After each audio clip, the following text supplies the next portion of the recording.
there is no God, and it became a bestseller. And it basically counters the logical argument, the arguments people make for the existence of a God. But I can tell you that that's not what most people that's not how why most people believe in God. That's not why most people don't believe in God because they found logical reasons for the existence of God. Most people believe in God for emotional reasons. So I'm saying something that goes against the book that I wrote. I was so tired of making those arguments that I just turned it into a book. So every time somebody asks me, I just send them a PDF. I don't talk to them. I'm like, hey, I wrote about this, okay? So I'm not going to repeat myself a million times. But the example I want to give you is that I mentioned this to Drew in Israel as well. I was talking to a person, a Christian, and I was trying to understand. So they were saying the Bible, everything in the Bible is true, and I was asking them why, and they said, well, because it's from God. And they were like, okay, how do you know God is true? And they mentioned that, well, because it says so in the Bible. And we understand, okay, yeah, that's circular reasoning, okay? But I spent a lot of time trying to explain to this person why circular reasoning doesn't work, right? I tried to come up with examples. I tried to be very patient with them. And it didn't go anywhere. It just didn't work. They couldn't understand why this logic doesn't work. It seems very simple to you and I, but to them, it just didn't go through, no matter how I explained it, right? For why you can't, I use a napkin argument. But then I tried something else. I said, okay, listen, let's say you're right, I'm wrong. Okay? You're right, I'm wrong. You got the answer. I didn't get the answer. Maybe I'm just blind. I'm just not looking in the right direction. I'm trying, but I'm just not seeing it, right? Do you think I deserve to burn forever for that? And they had a hard time agreeing with that. They could, even though this person left still a Christian, that second argument resonated with them. They could understand what point I was trying to make, right? They could understand why it seems problematic that somebody will burn forever just because they got the wrong answer. Why was that second argument easier to convey? Because they had a sense of fairness, right? They didn't have that much logic, but they could see when something was unfair. They recognized that, right? And I think that appealing to people's sense of sympathy for appealing to a bigger audience might work. But go on, sorry, Kyle. I was just going to say to that point, it's interesting because in some of the discussions that we've had on this channel, I can think of about 4 times off the top of my head. One that really sticks out where I've asked that very same question, that if the mere fact of disbelief or not being convinced of something warrants being tortured for eternity. And each time in those instances, they couldn't answer it. And I would push and say, just say if it's reasonable. Do you consider it reasonable that be a punishment for that offense? And none of them said that was a reasonable thing to expect that somebody would. So I think even faced in that fact, knowing that the book says this is how it is, and they're supposed to follow that book, and you would expect the answer to be, well, yes, if you don't believe, then it is reasonable to expect that you would burn. But none of them could say that with any kind of, easy. They all struggled with it, and I find that interesting. That's where it depends on who you're talking to, because if you don't understand the faith you're talking to, like I've used that argument before with someone who has a nihilistic conceptualization of hell. So that's not a compelling argument for them because I didn't pay attention to who I was talking to. There's somebody who is an annihilationist. They essentially believe that hell is from God. That just means if you're an atheist, you just stop existing like you would anyway, but they get to be, that's their conceptualization of hell. So that's the way that they reconcile that dissonance. So if you don't really take the steps to understand, because belief is piecemeal. People go to the cafeteria and take what makes sense to them, and they keep that, and the rest of it is allegory or whatever, right? Like, most people take what they need out of their faith and put that inside them, and the rest of it they find a way to disassociate with, excuse, or make excuses for, or they ignore. But you need to know which pieces they took in order to be able to effectively have those conversations. So if you're just having a conversation with a generic Christian and you use that hell argument, it may be effective 9 times out of 10, but there's one time they're going to be like, you'll just stop existing. That's what you're going to do anyway. So you need to build a relationship in that situation if that's your tactic, to be fair. Right. But okay. But so another thing to point out is that what are you trying to achieve when you're talking to believers, right? Because other than just convincing them out of their faith, there's another smaller step that we could take. And again, if you go look at the video that Drew just released on Genetically Modified Skeptic, he doesn't ask them, why are you a believer, right? He's asking them, what are your thoughts on atheists, right? So we could get a lot out of believers when it comes to their sense of sympathy, right? Because even if you have only a little to play with when it comes to people abandoning their faith using your sense of sympathy, the bigger scale win that we could get with people's sense of sympathy is accepting of atheists, right? I mean, we could make a lot of progress by normalizing atheism, by making believers, even if they stay believers, to accept atheists as their neighbors, as their friends, and to be willing to have conversations.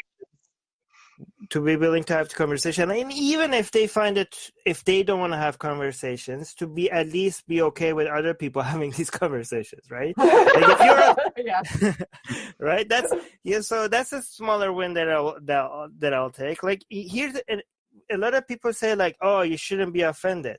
I don't say that. It's like, it's fine, be offended, but also understand that you have full control over what you're exposed to.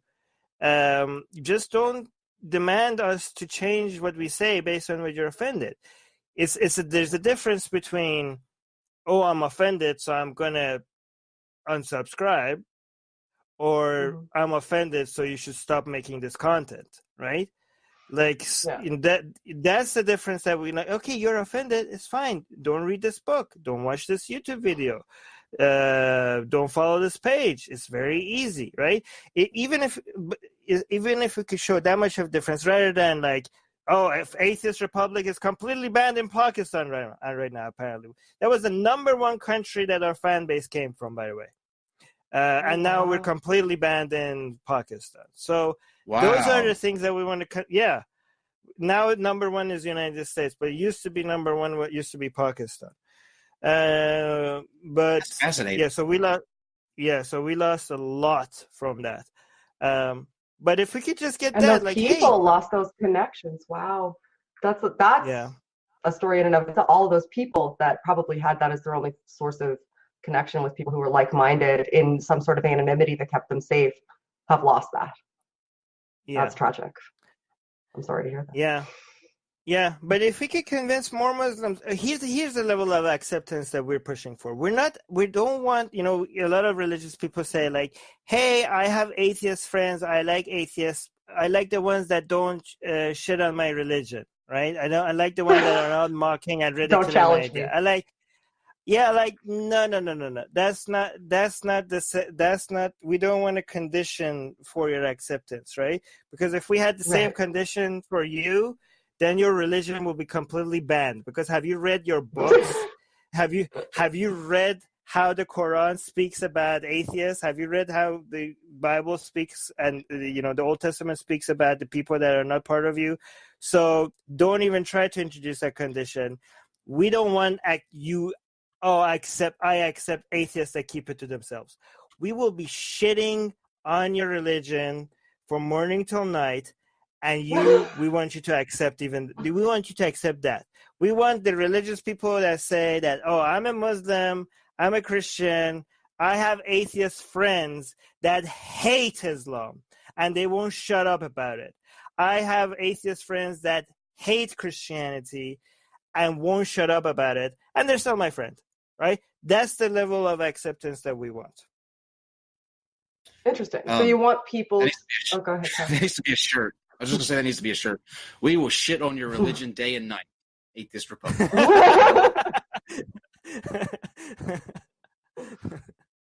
I have a question. We tolerate you with your freaking books. Like, we have Muslim friends and Christian friends, and you are you consider a book holy that advocates for us being tortured forever.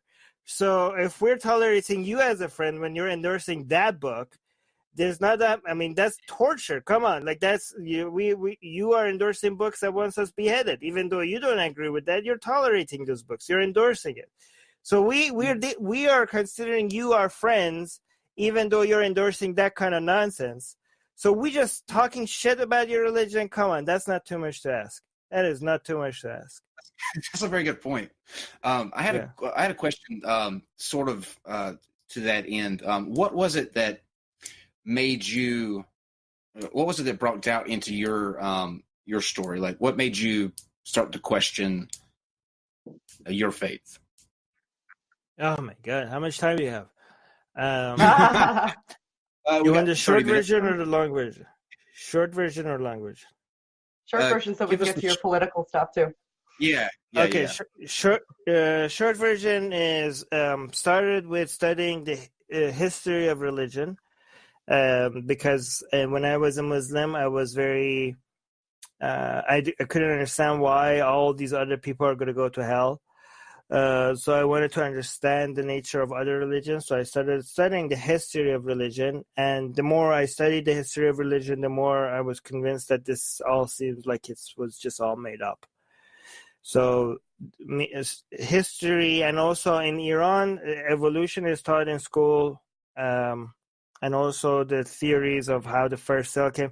You know, I remember in school when they were studying biology, when they were telling us about the Miller experiment, I kept on looking around to see if anybody is as shocked as I am, right? Because when they were telling us that in school, I was looking at this, at my book. This is my biology textbook in Iran. I was like, well, if you could explain the first cell, then everything else could also be explained. Like, maybe there's an explanation for everything. Like, I was trying to look at it around and see if everybody is having a crisis like I was, or like we're realizing what's happening here.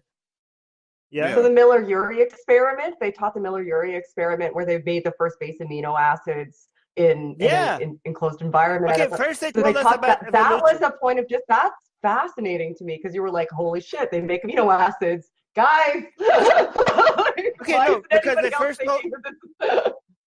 That's funny. Because they first told us about evolution, and we're like, okay, fine, you have explanation for where all the animals came from, but what about the first cells, all right? And then they told us about the primordial soup and stuff, and like, okay, there might be an explanation for the first cell, but you can't get organic stuff out of non-organic stuff, right? And then they told us about the Miller experiment, and I was like, okay, that's it. Like, what the hell? There could be. I was like. Even if I keep going down this, what about this? What about that? I'm pretty sure I'm going to get to a point where they're going to be like, well, we don't know. But given that they have explanations for stuff that I thought they wouldn't have explanations for, there might also be explanations for those that we don't know. Like, where does God enter all of this, right? So like there might not be any room for God after if we could explain everything. So the Miller experience was the history was started my doubt. But the Miller experience was the final nail in the coffin, I think. That's fascinating that they teach evolution in Iran. You wouldn't think that, or I mean, at least I wouldn't. You'd think they would, because it's so religious. You know, it's so religious that it would be. Based I didn't even know before I came from left Iran. I didn't even know people were against religion. People were against evolution. Like they're religious people are against evolution. Wow, that wasn't even. Hang out this channel more often. No, wow. I mean, like in Iran, I think you could compare it to the Catholic Church. Like a lot of people are surprised that the Catholic Church has no problem with evolution and the Big Bang Theory. So I think Iran's government is also So people are surprised that they don't have any issues with evolution. It's just God's way of creating.